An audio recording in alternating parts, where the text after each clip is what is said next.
16 نیسانی هەموو ساڵێک بە ڕۆژی ژینگەی کوردستان دیاری کراوە. لەو چوارچێوەیەشدا چەندین چالاکی و هەڵمەتی وەشیاری لە ناوچە جیاوازەکان بەڕێوە دەبرێت. ئەم ساڵیش گەرچی بەهۆی پەتای ڤایرۆسی کۆرۆناوە چالاکیەکانی ڕۆژی ژینگەی کوردستان سنووردار بوون، بەڵام بە مەبەستی گرنگجیرانی زیاتر بە بواری ژینگە و سەوزایی و لە ڕۆژی ژینگەی کوردستاندا ڕێکخراوی ئایندا بۆ پاراستنی ژینگە بە هەماهەنگی لەگەڵ سەرۆکایەتی شارەوانی چەمچەماڵ و بە چاودێری قایمقامیەتی قەزای چەمچەماڵ هەڵمەتێکی سەوزکردن و نەمامچاندنیان لە مەڵبەندی تەندروستی ئاسوودا کە تایبەتە بە چارەسەرکردنی توژبوانی ڤایرۆسی کۆرۆنا بەڕێوە برد. سەرۆکی ڕێکخراوەکەش دەڵێت دۆخی ژینگە لە هەرێمی کوردستان بەهۆی بوونی ژمارەیەکی زۆر لە کارگە و پاڵاوگا لە دۆخێکی خراپدایە.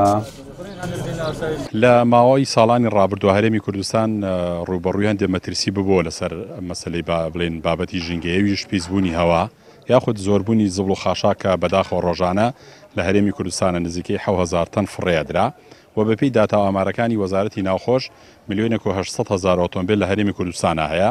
بۆ سوتەمەنی تەنها ڕۆژانە پێویستی بە 8 ملیۆن لیتر سوتەمەنی بووە.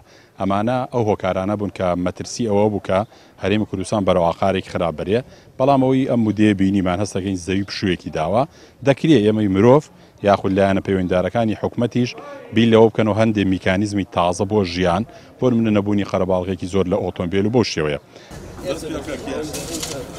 سەرۆکی شارەوانی چەمچەماڵیش باس لەوە دەکات سەرڕای هەوڵە بەردەوامەکانیان بە هەماهەنگی لەگەڵ ڕێکخراوەکانی بواری ژینگە بۆ زیادکردنی ڕێژەی سەوزایی لە سنوورەکەدا، بەڵام تا ئێستاش ڕێژەکە زۆر لە ڕێژەی ستانداری جیهانی کەمترە. وتیشی بانیازن لەم ساڵدا ڕێژەکە بەرەو زیاتر بەرن. ئێمە بەردەوام سەرقاڵی زیادکردنی ڕێژەی سەوزایی لە ڕێگەی ئەو داهاتی کە لە بەردەستمانە ئەو بودجەی کە ماگانە بۆمان دیاری کراوەیان هەر بڕەپارەیەک لە بەردەستی ئێمەیە بێمە خەمی سەرێکیمان زیادکردنی ڕێژەی سەوزایە، چونکە بەداخەوە تا ئێستش بە ڕێژەیەکی زۆر لە خوار ستانداردی عالەمیەوەیە.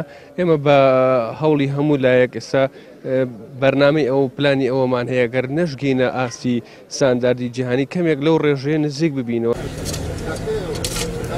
سەرڕای هەوڵە بەردەوامەکانی ڕێکخراوەکانی بواری ژینگە و لایەنە پەیوەندیدارەکان بۆ زیادکردنی ڕێژەی سەوزایی لە شار و شارۆچکەکانی هەرێمی کوردستان، بەڵام بەراورد بە ستاندارە جیهانیەکان تا ئێستا ڕێژەکە لە ئاستێکی نزمدایە. هاوکات بوونی ژمارەیەکی زۆر لە کارگە و پاڵاوگەی نایاسایی لەلایەک و زیادبوونی ژمارەی ئۆتۆمبیل و پاشماوەکانی زبڵ و خاشاک لەلایەکی دیکەوە مەترسی جددیان لەسەر ژینگە و تەندروستی هاوڵاتیان دروست کردووە.